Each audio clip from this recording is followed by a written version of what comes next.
And what is retail, Adam? Hey, Okay. look, everybody, we're live. Happy Friday, Adam. Hello, hello. Happy Friday to you and everyone. People were probably wondering, are these guys ever going to go live? I'm going to sit by my phone all day. It's And been a really anxious hour and 20 minutes for a lot of people out there. now, Adam, I say we wait until the eyeballs watching reach, 5 to 6,000, and then we'll get rolling. Absolutely. Yep, that sounds great. Hope you had a good week. I think we have Hope one watching everyone, now. all our listeners out there. I think we have one watching now because it's me. Paul Vincent joined. That's right. So I sent you if anybody wants to go live, I'm going to put it in the comments because so many people have been asking, how do I get on there? And I'm going to do that right now. So Adam, if it's Friday, what does that mean? It's time to learn a little today. It's Friday. We like to share some knowledge, and we're going to do our best here today. And why don't you tell them? So You're sharing a link. I'm sharing a link. It'll pop up here. Kathy. So today, Kathy beat you to it. Oh, good. Hi, Kathy. Today, we're going to talk about the difference between what a short sale is and what a wholesale is, and how that works with retail, and why all these words sound so close. But we just want to give a little detail for anybody that wants to know. Now, I'll jump in here first since I'm the one talking. Hey, look, Dad's here. What's going on? Hey, Dad. Everybody's running the show here. So in these uncertain times, there are people that are going to need to know what options they have for the real estate. And one of those options is going to be a short sale. And a short sale is if I am a borrower, the homeowner, and I owe the bank $150,000, but I can't sell my house for anything more than $140,000, the bank needs to take a haircut on what I owe them, and they have to okay if I want to get out from underneath that house. So that is a short sale. It's the bank agreeing to waive some of the principal owed for a loan they gave you for your house, and that's what that process is. And there's a lot of investors that use that mechanism to help, what they think to be helping a seller, and hopefully a seller believing that it is helping them in some tight situation. So that is a short sale. It's a bank taking a haircut, and the homeowner being able to get out from underneath the loan. Adam, do you have anything to add to that? No, that's about it. It can be a drawn-out process. Banks have a lot of these on their plates. There's usually quite a bit of time and back and forth required.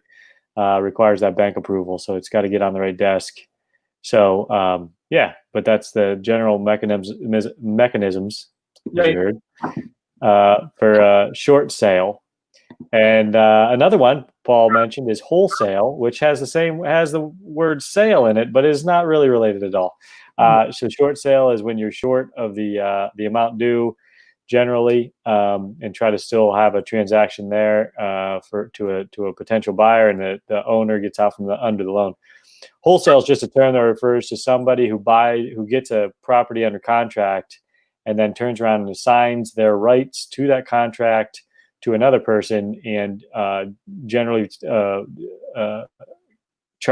adds a fee, their own fee on top of that. So say they bought a property for $50,000, have it under contract, and then they wholesale it to another person who's going to buy for $60,000.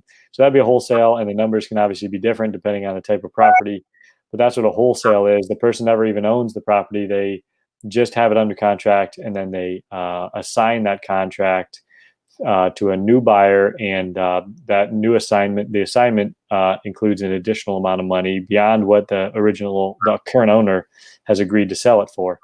So folks can make money. There's no maybe a deposit required, but not much money required by a wholesaler to get involved, and then potentially make however many dollars they are able to on the assignment fee. So that's a wholesale. Right. Just turning around a property. So we talked about short sale, bank taking a haircut, letting you out of the house. A wholesale, you get it under contract. You assign that contract to somebody that's going to ultimately buy the property and own the property. Then the And for last, anybody who's not familiar, just mention where you see this in real life is a lot of billboards or signs on the side of the road that they buy houses of all conditions. That's essentially what most of those folks are doing, is getting under contract for a low price. For somebody who wants to just unload property, or an inheritance, or a house that's not being cared for or vacant, those are the people that get under contract and then market it and find an eventual end buyer that is going to do something with the property. okay. Cool.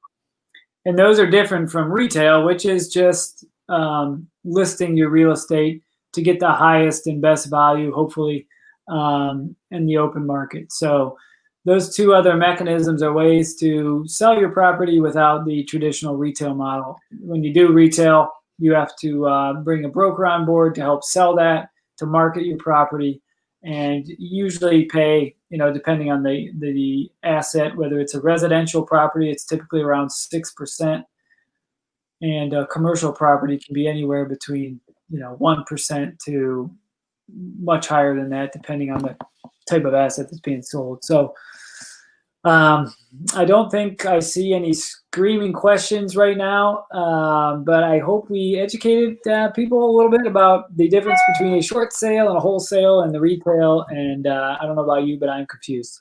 So Yeah, no, and I'll just say one last thing. How about that? So brokers and sales, real estate agents come into play on the retail side. What about this wholesale thing where somebody's getting it assigned to somebody else? The important thing, and it's a different learn a little, is there are requirements on how that person talks about the property they have under contract. You can't market it. It's not going to be on the MLS generally.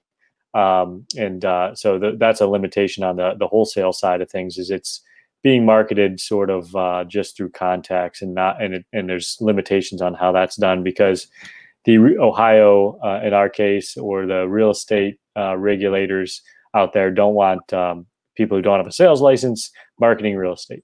So that's one wrinkle in the distinction between wholesale and retail, and that's a topic for another edition of exciting edition of Learn Well. Yeah, and you might hear that the wholesaling is illegal, and it's not. Some states have an additional requirement that you're a licensed real estate sales agent in order to wholesale, and that just means that a broker would get that fee instead of you outright. So it is legal. It is sometimes riddled with less savory people that mistreat people and opportunity, but it is a legal way, and it's the best way to move real estate. So if you have any questions about how it works, contact Adam.